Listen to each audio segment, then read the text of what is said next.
저는 오늘은 그냥 자죠. 요즘 너무 피곤해요. 이렇게 말했고, 선호는 그냥 자다니 그럴 수 없어 이렇게 말했습니다. 평소에 선호였다면 이쯤에서 그만둘 텐데, 오늘은 멈추지 않더라고요. 안녕하세요. 반갑습니다. 오늘의 이야기를 시작하겠습니다. 저는 50대 중반 여자입니다. 오늘도 선호가 집에 올 것 같아요. 평소와 마찬가지로 즐거운 시간을 보내겠죠? 저는 딸 현숙이와 아들 현철이를 낳아 키웠습니다. 생각해보면 20년이 훨씬 넘는 세월을 참 힘들게 살았습니다. 돈을 벌어야 하기 때문에 밤낮으로 일을 할 수밖에 없었죠. 간혹 이런 일을 하면 시간에 비해 돈을 많이 벌 수 있다는 말에 혹하기도 했지만 아들과 딸을 생각하며 그것들을 거절하며 살았습니다. 저는 혼자라는 사실을 철저하게 숨겼습니다. 이혼 후에 처음 일하게 된 식당에서 혼자라는 것을 밝히고 일을 하다가 안 좋은 일이 있었거든요. 그때 제 나이는 20대였는데 저희 부모님보다도 나이가 많은 사장님이 저를 부르더니 외로운 사람끼리 서로 위로해 주는 건데 뭐 어때? 하며 저를 원했습니다. 그때 저는 깨달았어요. 남자들은 여자가 혼자 산다고 하면 쉽게 여기는 듯 했습니다. 저를 유부녀로 알고 있는 남자들이 저에게 돈 필요하냐고 묻는 일도 많았습니다. 처음에는 돈을 빌려준다는 말인 줄 알았지만 나중에 알고 보니 한 달에 얼마를 줄 테니 만나자는 제안이었습니다. 저에게 남자친구도 사귀고 그러라고 했지만 그럴 시간도 없었습니다. 너무도 힘든 날들이었지만 집과 일터를 왔다 갔다 하다 보니 자식들은 다행히 잘 커주었습니다. 딸은 중학교 때까지 공부를 잘했습니다. 하지만 제가 고생하는 것이 너무 안쓰럽다고 하며 고등학교를 실업계로 진학해 20살이 되자마자 일을 하기 시작했어요. 그리고 딸은 아들에게 공부를 열심히 하라고 했습니다. 그리고 아들은 이름만 말하면 모두 아는 대학에 입학을 했어요. 대학 합격자 발표가 있던 날 저보다도 딸이 훨씬 더 많이 기뻐했습니다. 대학생이 되자 아들이 친구를 집에 데리고 오더군요. 저와 딸은 아들이 공부만 하느라 친구도 사귈 줄 모른다고 생각했습니다. 그런 아들이 친구를 집에 데리고 왔으니 얼마나 기뻤는지 몰라요. 일을 끝내고 집에 들어가 보니 아들과 친구가 함께 있었습니다.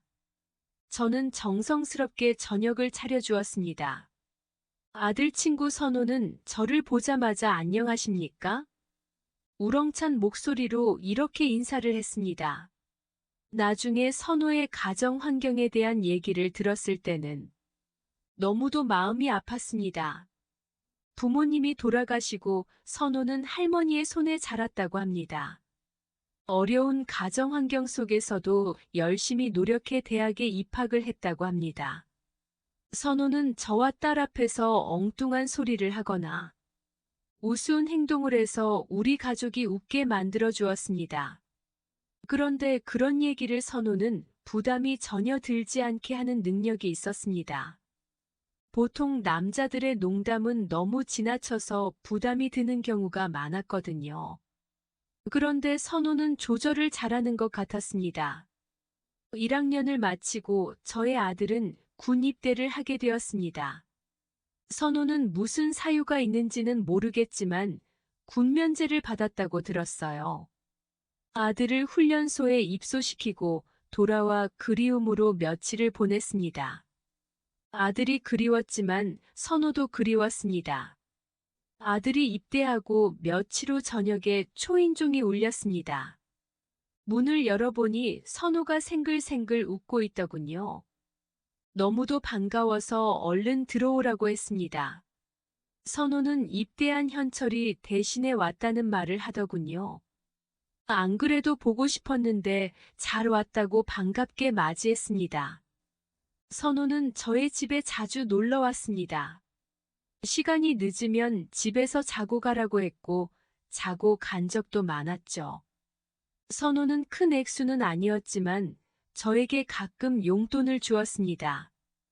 그런데 저의 마음을 알아주고, 저를 살펴주고 있다는 느낌을 받게 되니, 표현할 수 없는 어떤 감정이 싹 터더군요. 그러던 차에 결정적으로 선호가 돈을 건네주는 것을 받게 되니, 저는 이런 생각이 들었습니다. 이런 사람이 우리 집 가장이었다면 이 생각이 불현듯 떠올랐을 때, 저는 도리지를 치며 그 생각을 떨쳐버리려 노력했어요. 하지만 한번 떠오른 생각은 쉽게 떨쳐지지 않았습니다. 선호는 언제나 아들 역할을 하려고 저희 집에 자주 찾아왔습니다. 한 번 오면 하루씩 이틀씩 자고 갔죠. 저는 속으로 약간 걱정도 됐습니다. 선호가 혹시 우리 딸을 좋아하는 마음이 있는 것은 아닌가 하는 생각이 들었어요.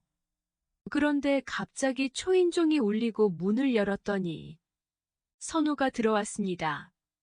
덥다고 하며 선호는 바로 들어가 찬물로 씻고 나왔습니다. 혼자라서 저녁을 먹을까 말까 고민하고 있던 터라 잘 됐다는 생각으로 저녁을 차렸습니다.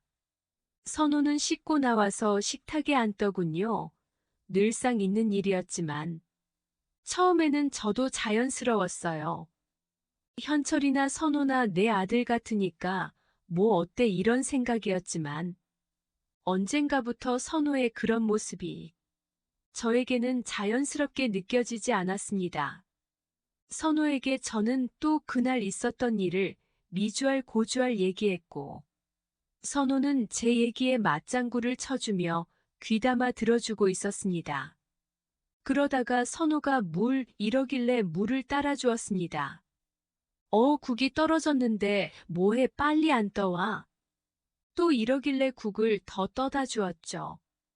이 사람 이거 집안이 이게 뭐야 이러는데 선호의 표정을 보니 장난기가 가득했습니다. 남편처럼 장난을 치고 있더군요. 선호의 장난을 받아준다고 저도 이래요. 당신만 일하나요? 너무해요. 이렇게 새침한 척을 했습니다. 선호는 뭐가 너무해? 그런 식으로 나오겠다 이거지. 이렇게 말하고 저와 선호는 한참을 깔깔거리며 웃었습니다. 밥을 먹고 TV 보면서 저와 선호는 장난을 치고 있었어요. 선호는 제가 뭐라고 하면 제 말을 다 들어주었습니다. 그 상황을 얼마나 재밌게 만드는지 배가 아플 정도였습니다.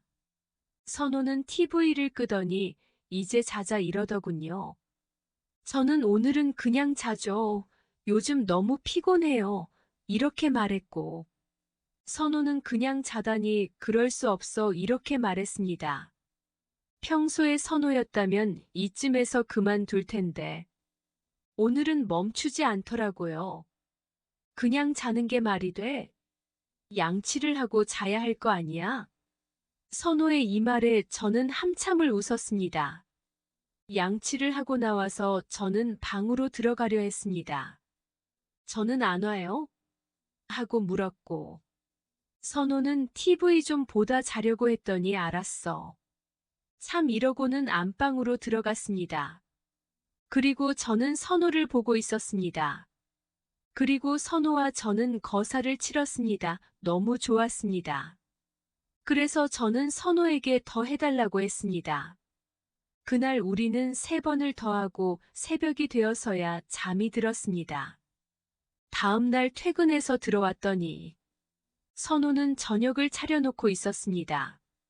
딸과 저는 선호가 차려놓은 밥을 맛있게 먹었어요.